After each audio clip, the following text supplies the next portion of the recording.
আজকে ডিনারে ঘরের খাবার আর খেতে ইচ্ছে করছিল না।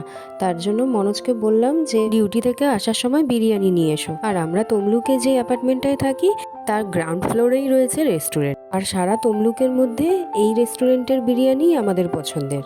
এখানে অনেক বড় বড় রেস্টুরেন্ট রয়েছে, কিন্তু আমার কেন জানি না এখানকার বিরিয়ানি ভালো লাগে। জেনারেলি আমি খুব একটা বাইরের খাবার পছন্দ করি না, আর বিরিয়ানি তো নয়।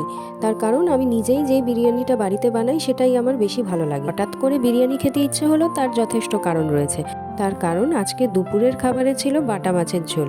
আর বাটা মাছ আমার কিন্তু ভীষণ প্রিয় মাছ, কিন্তু কেন জানি না এই তমলুকের কোনো মাছে আমি কোনো রকম টেস্ট পাই না।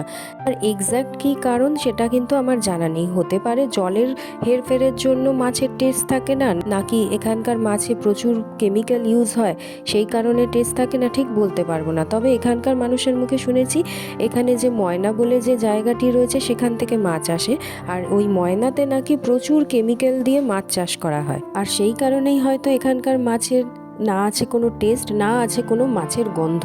অথচ মনোজ কিন্তু বাজার থেকে একেবারে তাজা মাছটাই এনেছিল। আর যবে থেকে আমি তমলুকে এসেছি আমার মাছ খাওয়ার পরিমাণ অনেক কমে গেছে। বেশিরভাগ দিনই হয় নিরামিষ খাই, নয়তো চিকেন। যেদিন মাছ খেয়ে অরুচি হয় সেদিন বাইরে থেকে অর্ডার করে দিই।